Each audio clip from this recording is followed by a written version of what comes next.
নমস্কার, স্বপ্নের ফেরিওয়ালায় আপনাদের সবাইকে স্বাগত জানাচ্ছি। স্বপ্নের ফেরিওয়ালা অবশ্যই এসএমপিআই এবং এসএমপিআই মানে সেই পারফর্মিং আর্টস ইনস্টিটিউশন যারা স্টুডেন্টসদের শুধুমাত্র শেখাচ্ছে না, শিখিয়ে তৈরি করছে এবং এই পেশাতে কিভাবে নিজেরা তারা দাঁড়াতে পারছে নিজেদের পায়ে সেই জায়গাটাও তৈরি করে দিচ্ছে। কারণ অভিনয় শেখা, মডেলিং শেখা, নাচ, তার সঙ্গে অবশ্যই একদম খবর পড়া থেকে খবর সংগ্রহ সব কিছু এই জগতের সঙ্গে রিলেটেড এবং কিভাবে শিখে এটাকে আপনি ইউটিলাইজ করতে পারবেন এসএমপিআই দেখিয়েছে। আজকে তাদের ছোট সিনেমা তৈরি করা থেকে শুরু করে প্রাক্তন স্টুডেন্ট এবং যারা একদম এখন শিখছে তাদেরকে নিয়ে, এবং তার সঙ্গে অবশ্যই এসএমপিআই এর নাট্যগোষ্ঠী যেটা রয়েছে সেই নাট্যগোষ্ঠীর মাধ্যমে একের পর এক নাটক তৈরি করে এবং স্টুডেন্টদের নিয়ে আরও পাকাপোক্তভাবে তাদের ভবিষ্যৎটা গড়ে তোলা, যার মাধ্যম দিয়ে আমাদের হটস্টে রয়েছেন সেই স্বপ্নের ফেরিওয়ালা সম্রাট মুখার্জি। অনেক স্বাগত সম্রাট থেকে অনুষ্ঠানে আসার জন্য। আর আপনারা রয়েছেন কিন্তু একদম সরাসরি কথা বলতে সম্রাটদার সঙ্গে। আমাদের অনলাইন নাম্বারে যারা এই জগতের সঙ্গে যুক্ত হতে চাইছেন সঠিকভাবে যোগাযোগ করুন আমাদের অনলাইন নাম্বার 2211809293-তে। সম্রাটদা একটুখানি বড় সূচনা করলাম একটি কারণে, তার কারণ তার সূত্রটা আপনার দিকে দিয়ে দিলাম। এই যে বসে থাকা না, তোমরা যেটা শিখলে তোমরা ইউটিলাইজ করো। কি শিখলে তোমরা? সেই জায়গাটা ছোট সিনেমা থেকে নাটক গোষ্ঠী তৈরি করে সেখানে নাটক, সম্প্রতি আমরা দেখতে চলেছি চিঙ্গারিকে আরেকটি নাটক। মানে আমার সবসময় মনে হচ্ছিল যে যেই সব ছেলেমেয়েরা আমাদের এখানে যে কোনো পারফর্মিং আর্টস, সেটা নাচ হোক, অভিনয় হোক, মডেলিং হোক, কি পরবর্তীকালে নিউজ রিডিং হোক, কি টক শো হোস্টিং হোক, যেটাই করুক না কেন, সেটার প্র্যাকটিক্যাল ইমপ্লিমেন্টেশন যেটা হয় যে আমি বাজারে গিয়ে মাঠে ময়দানে দাঁড়িয়ে কি সেটা করতে পারছি, বা ফ্লোরে শুটিংয়ের ফ্লোরে দাঁড়িয়ে কি সেটা করতে পারছি, এইটা হচ্ছে কি না এটা দেখাটা খুব দরকার। বাবা মাদেরও সেটা দেখা দরকার। এবারে কি হচ্ছে যে ক্লাসরুমে তো কি হয়, ক্লাসের ভেতরে কি চলছে বাবা মাও জানতে পারেন না, যে ক্লাসে ঠিকমতো শিখতে পারলো কি পারলো না, বা কী শিখছে সেটাও দেখতে পাচ্ছে না। তখন এই বছর 5 আগে আমরা প্ল্যান করলাম যে এমন কিছু করতে হবে যার মাধ্যম দিয়ে বাবা মারাও কাল বাদে পরশু জানতে পারে এক্স্যাক্টলি আমার ছেলে বা মেয়ে 1 বছরের মাথায় কি 1.5 বছরের মাথায় কি শিখলো। সেখান থেকেই আমাদের তৈরি হয় দুটো concept. Concept number 1 SMPI shorts, অর্থাৎ আমাদের প্রোডাকশন হাউস, যেখানে আমরা সিনেমা তৈরি করব, অল্প দৈর্ঘ্যের সিনেমা, বেশি দৈর্ঘ্যের সিনেমা। যেমন 2019-এ আমরা ফুল দৈর্ঘ্যের সিনেমা, মানে একেবারে ফুল ফ্লেজেড ফিচার ফিল্মে আমরা আসছি। এখন আমরা অলরেডি ধর 40 মিনিট 50 মিনিটের সিনেমা অলরেডি আমরা তৈরি করা শুরু করে দিয়েছি। এইবারে সেটাই আরেকটু বড় সিনেমা হয়ে যাবে, 2 ঘন্টা সিনেমা হয়ে যাবে। আর আজকাল সিনেমা তো আস্তে আস্তে ছোট হয়ে আসছে, দেখা যাচ্ছে মানে প্রপার মানে বলিউডের একেবারে মেইন স্ট্রিম সিনেমা 1 ঘন্টা 50 মিনিটের হচ্ছে। তো সেইগুলো আমরা তৈরি করা শুরু করে দিচ্ছি। সেই সিনেমাগুলোতে আমরা আমাদেরই ছাত্রছাত্রীদের ইনকর্পোরেট করছি, মানে তারাই অভিনয় করছে।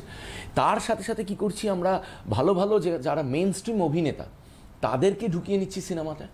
তখন কি হচ্ছে, এক ঢিলে দু পাখি হচ্ছে। মানে আমাদের ছেলেমেয়েরা পেশাদারি অভিনেতাদের পাশে দাঁড়ালে কি হতে পারে, বা কি হয়, বা কি অসুবিধা হতে পারে, কি সুবিধা হতে পারে, কি টেনশন হতে পারে, সেটার সম্মুখীন হচ্ছে। এবং তারই সাথে সাথে কি তাদের সিনেমাটার একটা ভার তৈরি হচ্ছে যে আমার সিনেমাতে কিন্তু এই নামকরা লোকজন আছে। এইটা তো একটা গেল গিয়ে এসএমপিআই শর্টস, অর্থাৎ আমাদের প্রোডাকশন হাউস। আর অন্যদিকে তৈরি করা হলো এসএমপিআই নাট্যগোষ্ঠী। একদম আসছি একটা ফোন নিয়ে। হ্যালো হ্যালো, হ্যাঁ নমস্কার, কে বলছেন? আমি ইউপি থেকে বলছি। হ্যাঁ, কি নাম আপনার? কুমকুম চ্যাটার্জি। বলুন। যে আমার ছেলে দীপ চ্যাটার্জি একটু অভিনয় করতে চাই, অভিনয় শেখার জন্য আপনার এখানে কি কি করতে হয় সেটা একটু যদি কাইন্ডলি বলেন তো খুব ভালো হয় ইনফরমেশন। আপনি কি ইউপি থেকে এসে শেখাবেন? না, আমার কলকাতাতে আছে আমার রিলেটিভ। আচ্ছা, মানে আপনার ছেলেকে আপনি কলকাতার হাউস মানে এতে রাখবেন? আচ্ছা, এটা রামকৃষ্ণ মিশনে পড়ে তো। আচ্ছা, ও তাতে এখানে তার মানে কলকাতাতেই থাকে আপনার ছেলে, তাই তো? হ্যাঁ, কলকাতাতেই থাকে। ওরা কি শখ আর কি, এটা শেখবার। আচ্ছা আচ্ছা আচ্ছা আচ্ছা, আপনি শুনতে থাকুন। ধন্যবাদ। বেসিক্যালি দেখুন, কোর্সটা 1 বছরের কোর্স।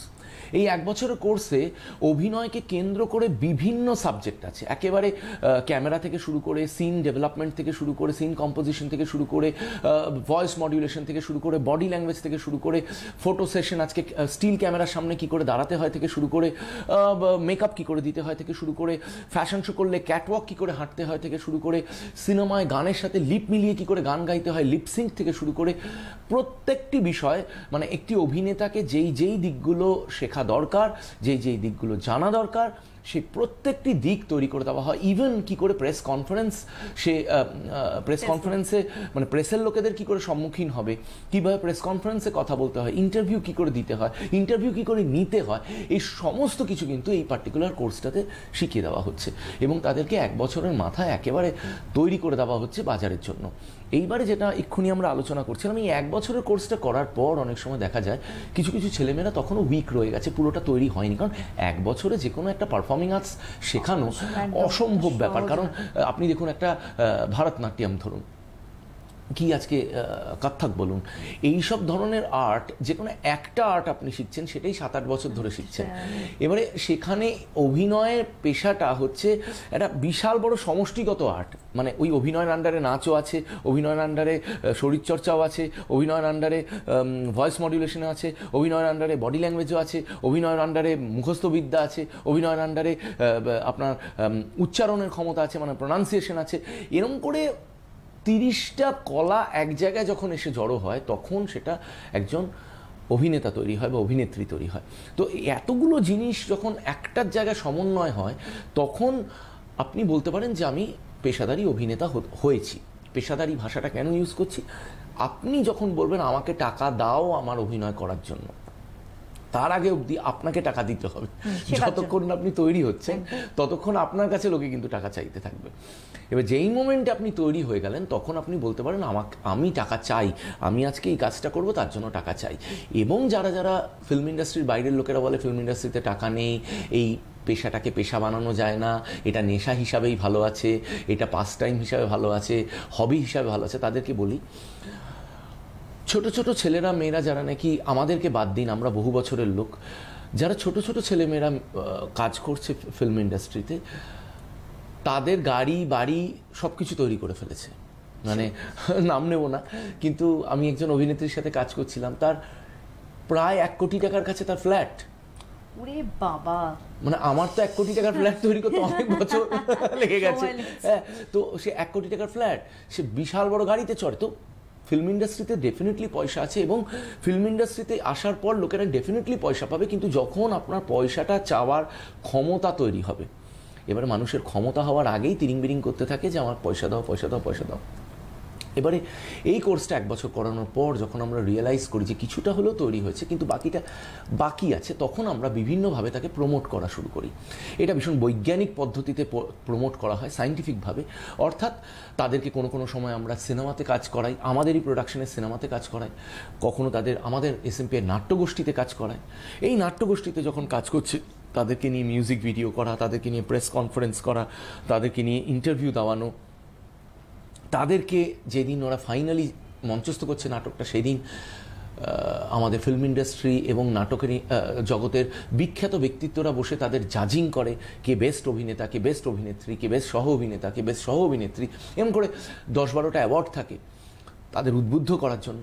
তো আমরা কি করে ইন্সপায়ার করা যায় আমাদের ছেলেমেয়েদের কি করে আরও বেশি স্বপ্ন দেখানো যায়, মনের ভেতরে আরও বেশি আগুন কি করে জ্বালানো যায়, জোশ আনানো যায়, তার জন্য আমরা এইসব বিভিন্ন অ্যাক্টিভিটিস করতে থাকি এবং আমাদের সারা বছর বিভিন্ন অ্যাক্টিভিটিস চলতে থাকে। একেবারে জানুয়ারিতে সরস্বতী পুজোর মঞ্চ দিয়ে শুরু হয়, সেখানে ছেলেমেয়েরা পারফর্ম করছে, তারপরেই ভ্যালেন্টাইন্স ডে এসে যায়, সেখানে ছেলেমেয়েরা পারফর্ম করছে, তারপরেই হোলি এসে যায়, না আমাদের হোলি আছে, হোলিতে আমাদের বিশাল করে প্রোগ্রাম হয়, নাচের প্রোগ্রাম, সেটা এসে যায়, তারপরেই রবীন্দ্র জয়ন্তী এসে যায়, তারপরেই এই নাটকের ইভেন্টটা চলে আসে, তারপরেই শর্ট ফিল্মের প্রেমিয়ার চলে আসে, হ্যাঁ, তারপরেই ডিসেম্বর মাসে বিভিন্ন শো চলে আসে।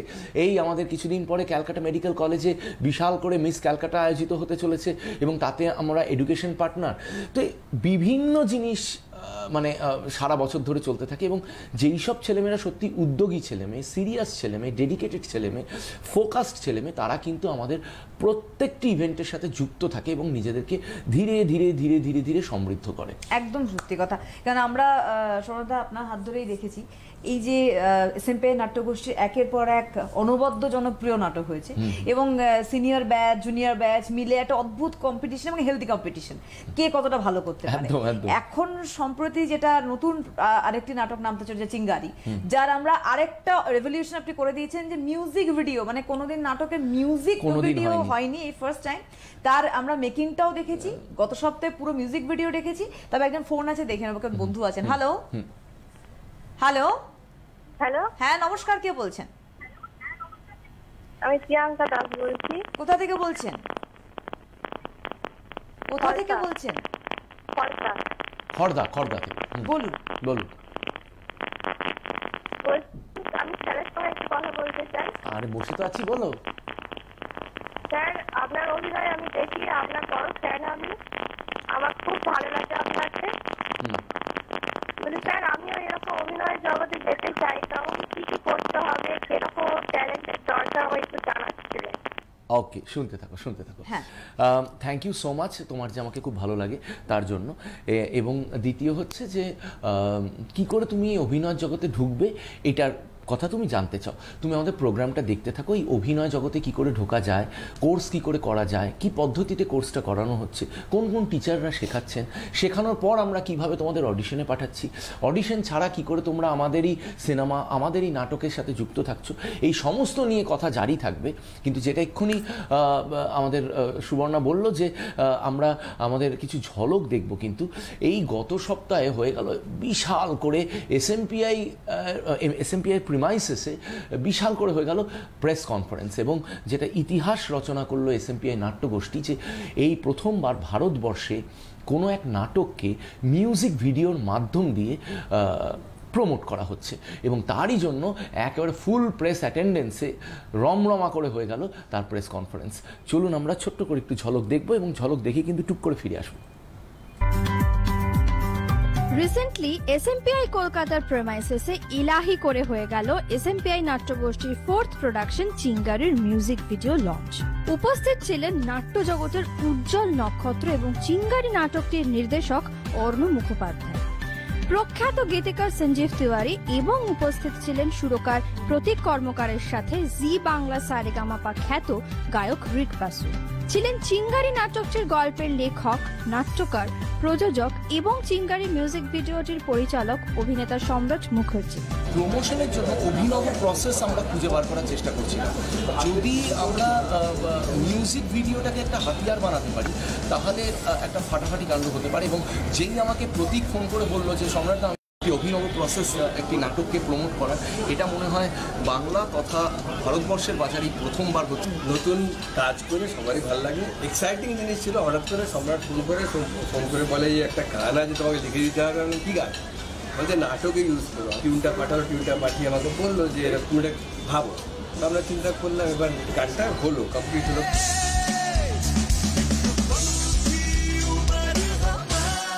প্রেস কনফারেন্স হয়ে গেল, খুবই ভালো লাগছে যে অভিনব একটা আইডিয়া, যে মিউজিক ভিডিও দিয়ে একটা নাটকের একটা প্রমোশন, মানে সারা ভারতবর্ষ বা পশ্চিমবাংলাতে দেখা যায় না। চলুন দেখে নেওয়া যাক এক ঝাঁক ইলেকট্রনিক, প্রিন্ট ও ডিজিটাল মিডিয়ার সামনে সেদিন কি কি ঘটেছিল। এই মিউজিক ভিডিওটা আমি ডিরেকশন দিয়েছি, এই গানটার মধ্যে দিয়ে যেটা আমার একটা কলেজ পলিটিক্সের গল্প বলেছি।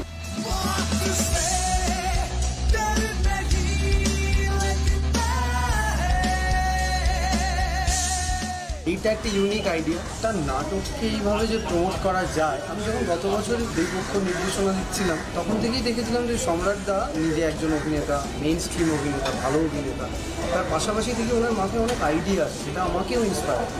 তো এইটা যে ঘটবে আমি ভাবিনি।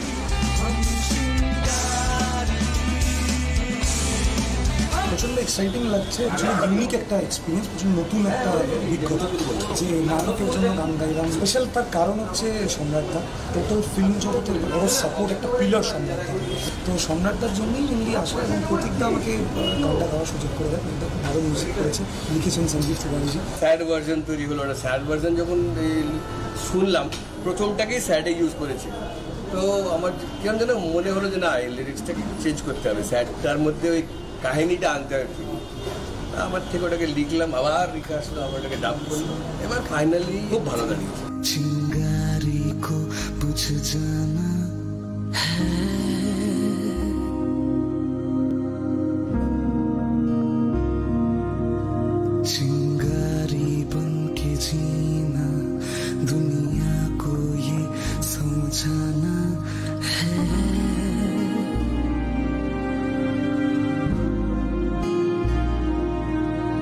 আমার নিজের খুব আফসোস যে আমি নিজে মিউজিক ভিডিওটায় থাকতে পারিনি, আমার থাকার কথা ছিল।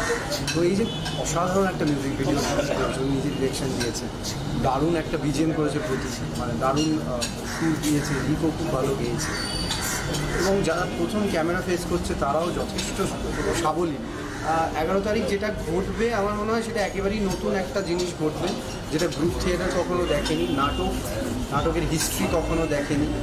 যদিও এটা একদম টার্গেট অডিয়েন্স ইয়াং পিপল, আমার মনে হয় তাদের খুব নাটকটা খুব ভালো লাগবে, কারণ প্রথমত আমরা খুব মন দিয়ে করছি, আর দ্বিতীয়ত এই নাটকে সেট শিফটিং থেকে শুরু করে তার বিজিএমের স্টাইল, কস্টিউম এবং সর্বোপরি স্ক্রিপ্টটা যে গতিতে এগিয়েছে 1-1.5 ঘন্টা 1 ঘন্টা 15 মিনিটের মধ্যে, সেটা ব্রিলিয়েন্ট। এটা খুব ক্রিস্প এবং স্মার্ট একটা কাজ হতে চলেছে, যেটা নিয়ে আমি খুবই এক্সাইটেড। এসএমপিআই নাট্যগোষ্ঠীর এই অভিনব প্রয়াসকে সাধুবাদ জানালেন সেদিন উপস্থিত সমস্ত মিডিয়া। রিহার্সাল চলছে পুরো দমে 11ই অক্টোবরের জন্য। প্রচারের অনন্য স্ট্র্যাটেজি, টানটান উত্তেজনা ভরা স্ক্রিপ্ট, অর্ণ মুখোপাধ্যায়ের দুর্দান্ত নির্দেশনা, প্রতীক ও রিকের সঙ্গীত পরিচালনা ও গায়কি, সবকিছু মিলেমিশে এবারের এসএমপিআই নাট্যগোষ্ঠীর চতুর্থ প্রযোজনা চিঙ্গারি একেবারে জমজমাট। নিয়ে আসবো আপনাদের কাছে আরো নতুন তথ্য এসএমপিআই নাট্যগোষ্ঠীকে নিয়ে। তার জন্য চোখ রাখুন এসএমপিআই এর ইউটিউব চ্যানেলে। সত্যি একটা জমজমাট বিষয়, কারণ এই প্রথম নাট্য জগৎ দেখবে কিন্তু এরকম একটা অনবদ্য প্রয়াস। একটু আগে সম্রাটদা আপনি নিজেই বললেন এক বৈজ্ঞানিক পদ্ধতিতে এসএমপিআই কিন্তু এই পারফর্মিং আর্টস ইনস্টিটিউশন চালাচ্ছে। তার সব থেকে বড় উদাহরণ আমার মনে হয় এসএমপিআই নাট্যগোষ্ঠী এত সুন্দরভাবে গাইড করে স্টুডেন্টদের এগিয়ে নিয়ে যাওয়ার ইন্টারেস্টিং জায়গা পড়ে একটা। অ্যাকচুয়ালি মানে কি হয়, মানুষ যখনই মানে এই মানে গ্ল্যামার জগতের কাজকর্ম করে, মানে সিনেমা তৈরি করে বা নাটক তৈরি করে বা কোনো প্রোডাকশন করে বা ডিরেকশন দেয়, তার মধ্যে একটা সাংঘাতিক প্যাশন কাজ করা দরকার। এবং এই প্যাশনটা তখনই আসে যখন ছেলেমেয়েদের তরফ থেকে সেই সমর্থনটা পাওয়া যায়। ছেলেমেয়েরাও ততটাই এক্সাইটেড যতটা আমরা এক্সাইটেড। আজকে দেখলে অর্ণ খুবই কম বয়সী একটি ছেলে, ওর এখন সিনেমা আসছে হইচই আনলিমিটেড। ও ভীষণ প্যাশনেট একটি ছেলে এবং মন প্রাণ ঢেলে নাটকটা তৈরি করছে। এবং ছেলেমেয়েরা একেবারে নতুন, যেহেতু ছেলেমেয়ে তাদেরকে হাতে করে গড়া ভীষণ কঠিন একটা ব্যাপার। কারণ কিছু ছেলেমেয়ে সিরিয়াস নয়, কিছু ছেলেমেয়ে সিরিয়াস, কিছু ছেলেমেয়ে দেরি করে ঢুকছে রিহার্সালে, কিছু ছেলেমেয়ে মুখস্থ করছে না পার্ট, কিছু ছেলেমেয়ে ফাঁকিবাজ, কিছু ছেলেমেয়ে ছেড়ে দিচ্ছে নাটক বিভিন্ন বোকা বোকা কারণে যে আমি করব না। এবং এই সমস্ত কিছুর মধ্যে আমাদের নিজেদের প্যাশনটাকে একেবারে তুঙ্গে রাখাটা খুব কঠিন ব্যাপার। কারণ মাঝে মধ্যে মন খারাপ হয়ে যায় যে এত খাটছি ছেলেমেয়েদের জন্য, তারপরে তার এই প্রতিফলন, তারা সিরিয়াসলি টাইমে আসছে না, তারা সিরিয়াসলি রিহার্সাল করছে না, তারা ব্যাপারটাকে সিরিয়াসলি নিচ্ছে না। লক্ষ লক্ষ টাকার কাজ এটা, মানে এই যে প্রোডাকশন, প্রায় 7-8 লক্ষ টাকার একটা প্রোডাকশন নামতে চলেছে, যেটা কিন্তু জেনারেলি নাটকে এত এলাহি করে এত বড় স্কেলে হয় না। কিন্তু আমি যেটা সবসময় বলি যে এসএমপি এর নিজস্ব একটা ঐতিহ্য আছে, তাই তাদের একটা গ্ল্যামার মেনটেন করে কাজ করতে হয়। আমাকে অনেকেই বলে অনেক সময় যে সম্রাটদা সারা পশ্চিমবাংলায় আর কোন কোন ইনস্টিটিউট তোমাদের কম্পিটিটার। আমি বলি যে দেখো, প্রবলেম হচ্ছে কম্পিটিটার থাকলে ভালো হতো, আমরা না সারাক্ষণ টেনশনে থাকতাম। প্রবলেম হচ্ছে 1 থেকে 10 অবধি আমাদের কোনো কম্পিটিটার নেই। 1 থেকে 10 অবধি এসএমপি 1 নম্বরে, এসএমপিআই 2 নম্বরে, এসএমপিআই 3 নম্বরে, এসএমপিআই 4 নম্বরে, এসএমপিআই 5, 6, 7, 8, 9, 10-এ, এসএমপিআই 11 থেকে যদি কোনো ইনস্টিটিউট শুরু হয়। তাই জন্য আমাদের প্রবলেমটা হয়ে যায় যে প্রত্যেক বছর আমরা নিজেদের সাথেই নিজেরা কম্পিটিশন করি। মানে আগের বছর যা করিনি এর পরের বছর আরো একটু বেশি করতে হবে, আচ্ছা এই বছর যা করেছি তার থেকে পরের বছর আরো বেশি করতে হবে। এই কম্পিটিশনে কি হয়, আমরা একটা পাগলামির লেভেলে চলে যাই। এবারে এই যেমন বললাম যেটা মিউজিক ভিডিও করা, সেই মিউজিক ভিডিওটার আবার প্রেস কনফারেন্স, মিউজিক ভিডিও করে শান্তি হয়নি, আমাদের শান্তি হয়নি, সেটার আবার প্রেস কনফারেন্স করা। আচ্ছা, সেই প্রেস কনফারেন্স করেও শান্তি হয়নি। 19শে সেপ্টেম্বর কলকাতা মেডিকেল কলেজে প্রায় 40টা কলেজের সামনে কার্টেন রেজার হবে।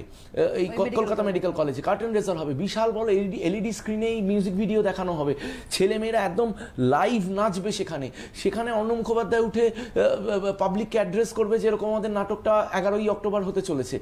তো মানে হয় না, মানে আমাদের শেষ হচ্ছে না, মানে পাগলামির শেষ নেই, মানে আর কত বেস্ট করা যায়। হ্যাঁ, এবারে আমরা এই গানটাকে এবং এই নাটকটাকে সেই ইনকোডা টিভি বলো, তোমার হ্যাঁ মানে ফ্রেন্ডস এফএম বলেন, বিভিন্ন চ্যানেলগুলোতে, মানে রেডিও বলো, নিউজ চ্যানেল বলো, এখানে তো এই সমস্তর সাথে আমরা টাই আপ করছি। তো এটা তো জেনারেলি নাটকে হয় না, সেটাও গ্রুপ থিয়েটারে হয় না, প্রফেশনাল থিয়েটারগুলো আলাদা। নিজেও বললেন যে এটা প্রথমবার হচ্ছে। তো জগতের first time। এই যে তোলপাড় করা, এটা তো পুরোটাই আমরা নিজেদের সাথে নিজেরা যুদ্ধ করছি। অন্যেরা পোস্টারই ছাপিয়ে উঠতে পারছে না নাটকে, আমরা সেখানে মিউজিক ভিডিও করে ফেলছি, প্রোমো তৈরি করে ফেলছি, প্রেস কনফারেন্স করে ফেলছি, এইসব। তো এইটাই হচ্ছে মানে এইটাই আমার মনে হয় এসএমপিআই এর কারেন্টটাই এই জায়গাটা, যার জন্য আজকে যে সারা পশ্চিমবাংলা থেকে মানুষ যে এসএমপিআই তে দৌড়ে আসে, এটাই কিন্তু লজিক। একদমই তাই। হ্যালো হ্যালো, হ্যাঁ নমস্কার, কে বলছেন? আমি আন্দুল থেকে বলছি, পাপন নাথ। একটু জোরে বলবেন, শুনতে পাচ্ছি না। আন্দুল থেকে পাপন নাথ। হ্যাঁ বলুন বলুন। আজকে আমি অ্যাক্টিং এর বিষয়ে জানতে চাই, স্যারের সাথে কথা। আমি স্যারের সাথে কথা বলছি। আচ্ছা, মানে অ্যাক্টিং এর বিষয়ে কি জানতে চান? আপনি কি ভর্তি হতে চান? আমি অ্যাক্টিং এর বিষয়ে জানতে চাইছি। মানে অ্যাক্টিং এর বিষয়ে কি জানতে চান? মানে অ্যাক্টিং আমি পারবো কিনা করতে, অ্যাক্টিং করতে গেলে কত টাকা লাগবে, অ্যাক্টিং এর কোর্সের কি কি চার্জ কিরকম লাগবে, কোথায় যেতে হবে আমাকে? আপনি কোথায় থাকেন? কোথায়? আন্দুল মানে তো সাউথ বেঙ্গল। আচ্ছা, আন্দুলে থাকেন, তাহলে একটা দিন আপনি হাওড়া আন্দুল তো হাওড়া তো সাউথ বেঙ্গলেই রে বাবা, কোন সা নর্থ বেঙ্গলে? তো এবারে হাওড়াতে থাকেন আপনি একটা কাজ করুন, আপনি একটা দিন আমাদের হাজারার ইনস্টিটিউটে, মানে কলকাতায় ইনস্টিটিউটটা ঠিক আশুতোষ কলেজের অপোজিট, একটা দিন চলে আসুন। টাকা পয়সার কথাটা আমরা স্ক্রিনে বসে বলতে পারি না, টাকা পয়সাটা অতীব সামান্য। আপনার কাছে যদি সেই টাকা না থাকে কোর্সটা করার, তাহলে আপনি অ্যাক্টিং করবেন না। কারণ আমি একটা কথা ক্লিয়ারলি বলি, অ্যাক্টিংটা যারা একেবারে টেনশনের মধ্যে আছেন, মানে কি বলবো, মানে যাদের একটা চাকরি ইমিডিয়েটলি দরকার, ইমিডিয়েটলি সংসারকে সাপোর্ট করা দরকার, তাদের কিন্তু আমি আসতে বারণ করবো এই প্রফেশনে। কারণ এই প্রফেশনে সময় দিতে হবে, এই প্রফেশনে খরচা করতে হবে। খরচা বলতে ফালতু খরচা নয়, নিজের পেছনে খরচা, ভালো খাওয়া দাওয়া, রেগুলার এক্সারসাইজ, এই ছবি তোলা, পোর্টফোলিও জমা দিতে যাওয়া, 4টে স্টুডিওতে ঘুরে বেড়ানো, সময়টাও কিন্তু পয়সা দিয়ে নির্ধারণ করা যায়, আপনার সময়টাও লাগবে অনেক। এটা আপনি ভাবলেন আপনি চাকরি করছেন, মাঝখানে সে টুক করে একটুখানি অভিনয় করে চলে যাবেন, পুরোটা এতটা সস্তা নয়। তাই জন্য বলি, যারা আপনারা সেই মানসিক মানে সেই মানসিক পরিস্থিতিতে আছেন অভিনয় করার জন্য, তারাই কিন্তু কোর্সটা করতে আসুন। আমার অনেক সময় হয়, আমাকে একজন বলছিল, স্যার গরিবের পয়সা নিয়ে আপনি কি করছেন সোশ্যাল। আমি বলছি না, গরিব মানুষের জন্য এই প্রফেশনটা নয়। ক্লিয়ার কথা, যেমন গলফ খেলা গরিব মানুষের খেলা না। আপনি কি দেখেন তোমার বাড়িতে কি পাশের বাড়ির লোক কি গলফ খেলে? তো এবারে গলফ খেলাটা যেমন নাকি একটা সার্টেন কোয়ালিটির লোকেদের কাজ, ঠিক তেমনি অভিনয়টা একটা সার্টেন কোয়ালিটির লোকেদের কাজ। তোমাকে অভিনয়ের জন্য যে মানুষটা খেতে পাচ্ছে না, সে কি এক্সারসাইজ করবে? এটা খুব দামি কথা বলেছেন। আমার এই মুহূর্তে চাকরির দরকার, অভিনয়টা করি তা নয়। হ্যাঁ, আমার আমার মনে হয় যে আমি চাকরিটা না করলে আমার সংসারটা চলবে না বা অসুবিধায় পড়ে যাব, সেই ক্ষেত্রে কিন্তু তাহলে আপনি অভিনয়টা শখ হিসেবে আসুন। তাহলে কাল বাদে পরশু এসে আমাকে বলবেন না আমি কেন চান্স পেলাম না, আমি কেন সুপারস্টার হতে পারলাম না, আমি কেন আজকে স্টার জলসা কি কোনো এক জি বাংলা কি কোনো এক সিটিভিএনের পর্দায় আসতে পারলাম না, এইটা বললে চলবে না। যদি আপনার সিরিয়াসলি এটাকে পেশা হিসাবে নিতে হয়, তাহলে এই পেশা হিসাবে নিলে যেভাবে মানুষ পড়াশুনোটাকে প্রপার ইজ্জত দিয়ে করে, সময় দিয়ে করে, আপনি এমবিএ পড়তে পড়তে নিশ্চয়ই বলতে পারেন না যে না আমি একটুখানি অন্য কাজও করবো। আপনি এমবিএ যখন পড়ছেন তখন ফুল ফ্লেজের ওইটার পেছনেই মাথা দিয়েছেন। যখন ডাক্তারি নিয়ে পড়াশোনা করছেন, পৃথিবীর সমস্ত কাজ ভুলে গিয়ে কিন্তু দিন রাত এক করে আপনি ডাক্তারি পড়াশোনাটাই করছেন। ঠিক তেমনই যদি আপনি এটাকে পেশা হিসাবে আসেন, দেখুন আমাদের এখানে অনেক মানুষ আছেন, আমার স্টুডেন্ট 65 বছরের মহিলাও আছেন। এখন সেই ক্ষেত্রে তিনি এখানে পেশা নয়, সেটাকে নেশা হিসাবে নিয়ে এসেছেন। কি কোনো এক বাড়ির বউ এসে তিনি বহু বছর ধরে প্ল্যান করছিলেন অভিনয় করবেন, তিনি বলছেন যে ঠিক আছে সম্রাটদা, আমি মাঝে মধ্যে যদি কিছু টুকটাক কাজ পাই তাহলে আমি করব। সেইটা আলাদা, যে এই মোমেন্টে আপনি এটাকে মানে পেশা হিসাবে নিয়ে এসেছেন। এবং ঘোড়ায় জিন দিয়ে এলে হবে না, এই কতগুলো জিনিস ক্লিয়ার। ঘোড়ায় জিন দিয়ে একজন ভদ্রমহিলা আমার কাছে ভর্তি হয়েছেন আমেরিকা থেকে এসে, বিবাহিত মহিলা। তিনি এবারে বলছেন তেনার সবে কোর্সটা শেষ হয়েছে, মানে মাস দেড়েকও হয়নি কোর্স শেষ হয়েছে। তিনি বলছেন আমার তো কিছু আর হলো না, আমি আমেরিকায় ফেরত চলে যাচ্ছি, আমার দ্বারা বোধহয় কিছু হলোই না। হ্যাঁ, এবার আমি বললাম যে আপনি তো পাস করেছেন 1-1.5 মাস হয়নি, আপনি কি করে এক্সপেক্ট করছেন যে আপনাকে লোক নাচানাচি করবেনি? এবারে এই যে মানুষের যে অভিনয় পেশাটাকে খুব সস্তা ভেবে ফেলা, এইটা আমার একটা আপত্তি আছে। কারণ এত বছর স্কুলটা চালিয়ে দেখুন, আমাদের তো শুধু টার্গেটটা হচ্ছে লোককে ঘাড় ধরে এনে ভর্তি করিয়ে ফেলা নয়, আমাদের টার্গেটটা হচ্ছে মানুষ যাতে এনজয় করে কোর্সটা করতে গিয়ে, যাদের শখ সেই শখটা যাতে পূরণ করতে পারে, যাদের হবি তারা যাতে আনন্দ করে জিনিসটা করতে পারে, যারা পেশা হিসাবে নিতে আসছে সিরিয়াসলি যাতে করতে পারে, দিনের শেষে গিয়ে যাতে এমন পরিবেশ তৈরি হয় যেখানে প্রত্যেকটি লোক ক্লিয়ার যে আমি কি করতে আসছি এসএমপিআইতে। হ্যাঁ, এবারে যদি আমি সবসময় মানে আমি এদিকে আমার 10% দিয়েছি, চাইছি 200% যাতে তুলে নিতে পারি, সেটা হবে না। তুমি যদি নিজেকে 200% দিয়ে থাকো তাহলেই 200% ফেরত পাবে। এটা একদম সত্যি কথা। আচ্ছা, কেউ আছেন? হ্যালো হ্যালো, হ্যাঁ নমস্কার, কে বলছেন? হ্যালো দিদি, নমস্কার। নমস্কার, কে বলছেন? আমি বনগা থেকে সাথী রায় বলছি। বলুন। নমস্কার স্যার। নমস্কার, নমস্কার, বলুন। বলছি আমার ছোট 5 বছরের ছেলে আছে, আপনার এই প্রোগ্রামটা খুব দেখেও, ও চাইছে আপনার এখন আজকে ফোনটা করেছি শুধুমাত্র ওর জেদের জন্য, মানে করতে চাইছি না, কি হবে কি বলবো। দারুণ। ও চাইছে যে আপনার ওখানে শিখতে, তাই ফোনটা করেছি। আচ্ছা আচ্ছা আচ্ছা, শুনতে থাকুন। ধন্যবাদ, দুনিয়া অনেক এগিয়ে গেছে। মানে এই স্মার্টফোনের যুগে মানুষ যে কি স্মার্ট হয়ে গেছে। তো যাই হোক, খুব ভালো লাগলো। 5 বছরের শিশু যদি টক শো দেখে ইন্টারেস্ট পায়, কারণ আমরা দেখুন এই টক শোতে তো কোনো লাফালাফি করি না, কোনো নাচ গানই হয় না, সেখানে এই টক শোতে খালি সিরিয়াস কথা হচ্ছে, এডুকেশন নিয়ে কথা হচ্ছে, পারফর্মিং আর্টস নিয়ে কথা হচ্ছে। সেখানে যদি একটি 5 বছরের শিশু যদি এই কথাবার্তাগুলোতে যদি ইন্টারেস্ট পায়, তাহলে এর থেকে বড় পাওনা আমার কাছে আর কিছু হতে পারে না। আমি বলি যে আমার মনে হয় আর 1 কি 2 বছর ওয়েট করে যান, যেহেতু বনগাঁতে থাকেন, বেশ কিছুটা দূরে থাকেন, 1 কি 2 বছর ওয়েট করে যান। আর যদি ওয়েট করতে না চান, সেই ক্ষেত্রে যেটা করতে পারেন, আপনি আমাদের নাচের কোর্সটাতে ওকে ভর্তি করাতে পারেন। সেই ক্ষেত্রে আমাদের হাজরা মোড়ে ইনস্টিটিউট, একটা দিন চলে আসুন, বাচ্চাকে নিয়ে চলে আসুন, হাজব্যান্ডকে নিয়েও চলে আসতে পারেন, একবার এসে কথা বলে যান, টোটাল কোর্সটা জেনে যান। আমরা 7 বছর বয়স থেকে অ্যাক্টিংয়ে ভর্তি নিই, তো এই 2 বছরও নাচ শিখলো, তারপরে অ্যাক্টিংয়ে শিফট করে যাবে। একদম। হ্যালো হ্যালো, হ্যাঁ নমস্কার, কে বলছেন? হ্যাঁ নমস্কার, আমি সায়েন্স সিটি থেকে আশালতা সর্দার বলছি। কোথা থেকে? আমার একটা প্রশ্ন আছে। কোথা থেকে বললেন আপনি? সায়েন্স সিটি থেকে। সায়েন্স সিটি, আচ্ছা কাছে। হ্যাঁ হ্যাঁ বলুন। বলছি আমার 4 বছরের মেয়ে, তা আমি আমার বাচ্চাকে অভিনয় শেখাতে চাই, কিভাবে যোগাযোগ করব, কোথায় করব? 4 বছরের মেয়ে কি করে হবে? আরো ছোট। আচ্ছা বলি, আপনারা একদম ঠিক ট্র্যাকে আছেন। আমার যেটা মনে হয়, প্রত্যেক মুহূর্তে এই প্রায় 10 বছরের ওপর হতে চললো আমি সিটিভিএনে এই টক শোটা করি, প্রত্যেক মুহূর্তে যেটা আমার মনে হয় বারবার করে, যে আমরা যে মিশন আজ থেকে 24 বছর আগে শুরু করেছিলাম, যে পারফর্মিং আর্টস শেখানো যায়, পারফর্মিং আর্টস একটা পেশা হয়ে দাঁড়াতে পারে, পারফর্মিং আর্টস কোনো চ্যাংড়ামি নয়, পারফর্মিং আর্টস একটা সিরিয়াস পেশা, এই কথাটাকে মানুষের কাছে পৌঁছানোর আমার একটা ব্রত ছিল, টার্গেট ছিল। এবং ফিল্ম ইন্ডাস্ট্রি কারো বাবার জায়গা নয়, যে কোনো মানুষ যে চায় অভিনয় করতে, সে ফিল্ম ইন্ডাস্ট্রিতে ঢুকতে পারে বা টেলিভিশন ইন্ডাস্ট্রিতে ঢুকতে পারে। এই বার্তাটা আমি কোটি কোটি পশ্চিমবাংলার মানুষের কাছে পৌঁছে দিতে চেয়েছিলাম আজ থেকে 24 বছর আগে। এবং আপনাদের কথা, এই যে 5 বছরের শিশুকে আপনি অভিনয় শেখাতে চাইছেন, তারপরে যিনি ফোন করলেন 4 বছরের শিশুকে, 4 বছরের শিশুকে শেখাতে চাইছেন, এইটাতেই আমি বুঝতে পারছি যে দীর্ঘ এই 24 বছর ধরে যে আমি বকবক করে চলেছি এবং মানুষকে বোঝানোর চেষ্টা করে চলেছি, সেইটাতে আমি কিছুটা হলেও সফল হয়েছি এবং কিছুটা হলেও সেটাতে আমরা জিতেছি।